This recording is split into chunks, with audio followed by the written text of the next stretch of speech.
Did you know that 96% of our daily actions are controlled by our subconscious mind? 96%, that's a big number.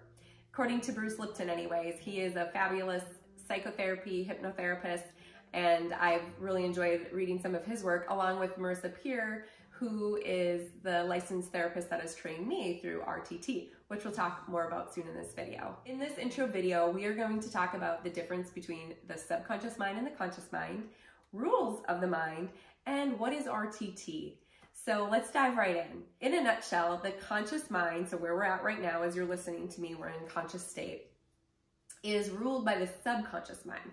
So if the subconscious mind and the conscious mind are in conflict, the subconscious mind will always rule. So if you're one that has told yourself many negative thoughts, then that is going to affect your daily actions and your behaviors. Maybe you have some previous hurt and trauma that you didn't realize you have, and it maybe is why you tend to overeat or smoke or overdrink or gamble, whatever it may be. Or it's why you don't have that self-love or that need to feel worthy. There's so many things that we have, our daily actions, behaviors, that are related to the subconscious state.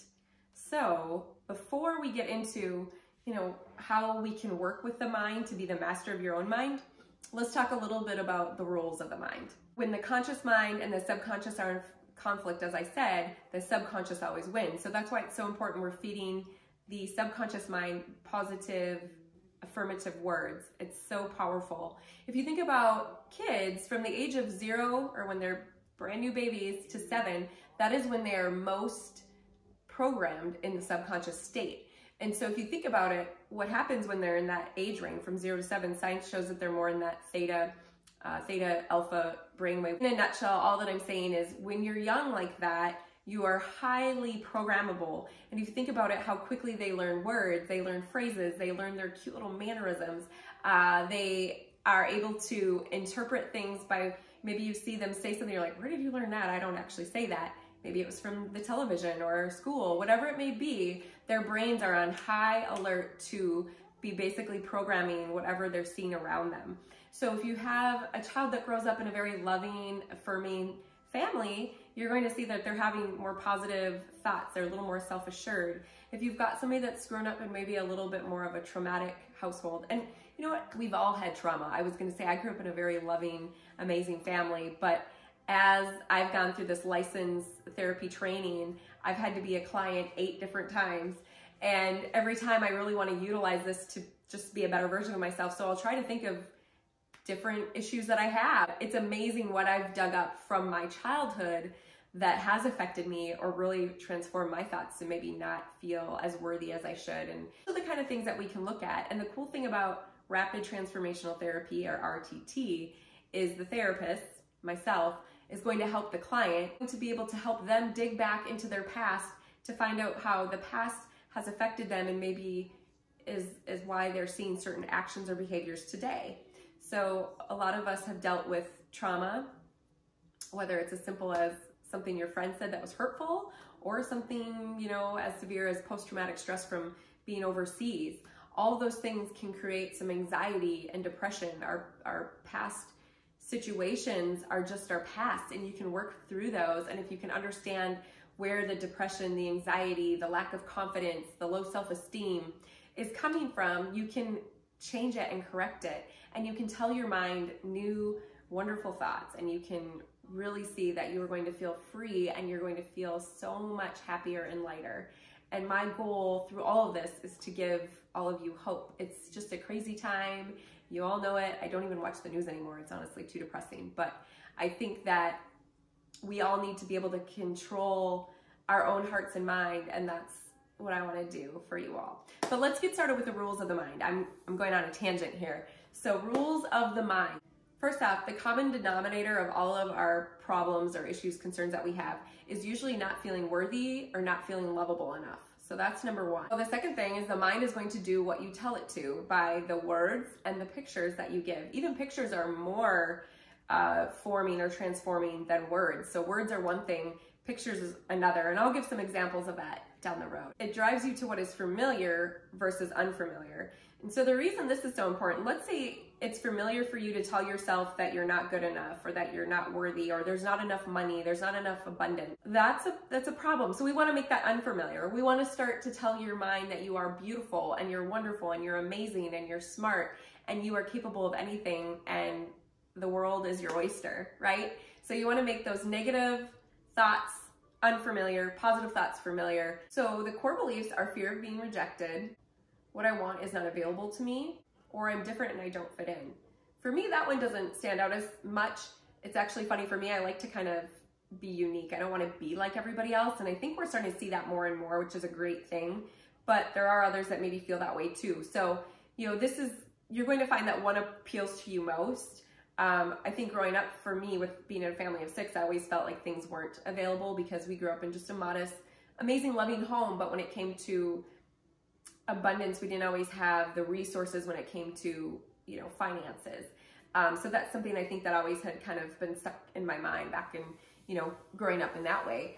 But you're going to find that you either have that fear of being rejected, that you feel that you're not lovable or enough, or that you feel that things are not available to you, or even worse, you feel like you don't fit in.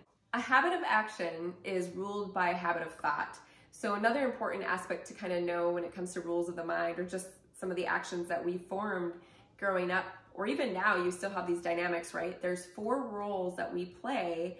You'll be one or many of these, and I want you to think about which one you are, and even you can kind of categorize your family members too. But there's the first role being the carer, the person that kind of just ensures everybody's okay and, you know, always caring and concerned. Then there's the smart one, the overachiever. There is the one that tends to have that sick role, or always something kind of wrong with them, seeking for that attention in a different way. Then there's always the difficult one, or maybe the rebellious one. So there's those 4 roles. Think about which one you were. You could be 1 or 2. I know that I tended to be the carer and try to be that overachiever. And I can absolutely think about where everybody in our family falls too. Okay, so now that you understand how the basics of the mind work, it is actually simpler than you imagine. We can really talk about the transformation and how you can make the familiar unfamiliar, or the unfamiliar familiar, depending on where you're at and what your needs are. You'll quickly learn how to master your mind, and you'll find that you are so powerful, more than you ever imagined, especially when you change your mind to have positive thoughts running through it versus negative. And as soon as you can catch it, you're going to find that you're able to transform your thoughts, your behaviors, and your life. It's not our past that makes us. It's how we handle the past and move through it and learn from it and grow from it that really transforms us. So you can have a very negative situation that occurred, but if you're able to have a different mind or concept of the situation, you can really actually learn and grow from it. So I'll give a quick example from my life. Just happened last year. I think most of you know that I went through, or not able to have kids, and I'm okay with that now. But I will tell you, there was a moment that I was feeling sorry for myself, or feeling upset and sad. It's okay to feel those emotions, by the way. You gotta feel them and go through them. That's absolutely fine. And I allowed myself to grieve. I felt depressed. I felt anxious too for surgery. I've never had surgery. I just felt all around so many different emotions, but I allowed myself to feel them. But then I allowed myself to also think about all the positives that come out of this. And so one of the positives for me was, all right, well, I'm almost 40 anyways. I still haven't met Mr. Right. Kids just might not be in my cards. And now I can tell you I'm very, very happy and okay with the way things are. And there's a positive to say I have more energy to help others. If I had a husband and kids, I wouldn't have the time to have a full-time career and this licensed therapy as well, and to start to try to make a difference in the world. It would be really challenging to spread my time across all of those. So now I feel that I get to help the inner child in you, and that is a beautiful thing. So there's the positives. There's always, you know, something positive to a bad situation. And again, I could just stay in that mindset of, oh my gosh, how depressing, nothing ever works out for me, yada, yada, yada, right? I don't even like to think that way. So maybe in my older days, I would have a little bit more, had more of a pity party for myself, but it's like, I don't like to stay in that energy very long. And I want to start talking about the positives and get back to a good state of mind. So that's what we're going to really talk about. If you're ready to change your state of mind, let's chat. Again, the Calendly link is there, and we can do a 15-minute consultation to see how I can help you help yourself. Before I sign off, I want to talk a little bit about what RTT is. So what is RTT? It's basically rapid transformational therapy. I've said that before. The part that I love about it, it is rapid. Because we're dealing with the subconscious state, and I'll tell you how we get there, but because we're dealing with the subconscious state that's so much more powerful, you're able to quickly run through the past and how those past issues have affected your now future situation or your current situation. RTT is a form of psychotherapy that embraces forms of hypnotherapy to get a transformational effect for our clients. So when most of you think about hypnotherapy, you may think back to the 80s when it was common to have hypnotherapists up on stage commanding people to bark like a dog or quack like a chicken, right? Or if you're in the Friends era like myself, I love me some Friends. There's an episode where Chandler is sleeping to hypnotherapy session, right? And if you've seen it, you know exactly what I'm talking about. It's a funny episode, but it isn't like that, right? It's not just about entertainment or smoking sensation. It is much, much deeper. There are so many different issues that it can really, really help, such as hypnobirthing. Actually, my sister just did that. That's amazing. She was able to have a baby without drugs and really use the mind and the power of the mind. You can treat anxiety, depression, you're maybe feeling lack of abundance. Well, we can absolutely work on that. If you have a fear of public speaking, fear of heights, fear of flying, any sort of fear, if you're one that is lacking self-love, self-worth, confidence, there are so many things that we can fix. So where do we start? Oh, we start by finding the root cause of the issue. So if you've told me that you want to work with anxiety, depression, or removing your abundance block, have additional confidence, self-love, higher self-esteem, whatever it may be, start by looking at where this issue came from. But we also got to pull this issue out, and we got to do it. I guess my favorite analogy is if you think about mowing the lawn and you've got weeds in your lawn, well, mowing will treat that for a little bit, but as soon as the grass grows, the weeds come right back up, right? So you've got to really treat the weeds. You got to pull them out. You got to get rid of them. So that's what we're doing. We're digging deep with these issues, and we're going to take it to your subconscious state. So how do we do that? We start with just an intake form, which you can fill out online, or you can also print it out and fill it in and scan it. That's fine, but the online is easy. Then we'll talk briefly for 10 minutes in the conscious state. I'll ask you a little bit about your history, the goals of what you want out of the session, just, you know, a few details here and there. And then we get into the fun stuff. So then I actually take you into the induction period. So when I say induction, that's really as simple as bringing you into the subconscious state. And we do that by basically getting into the hypnosis.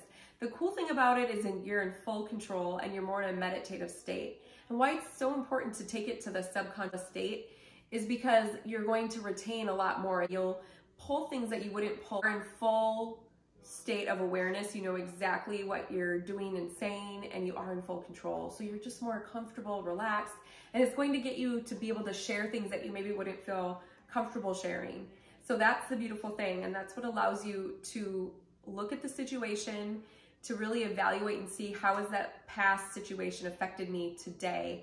And you're the one that does the majority of the work. I just help you to get there. So it's pretty awesome. So as we dig back to the past, we're going to go through at least 3 vivid, vital memories of your past, and we're going to just take a look at each situation.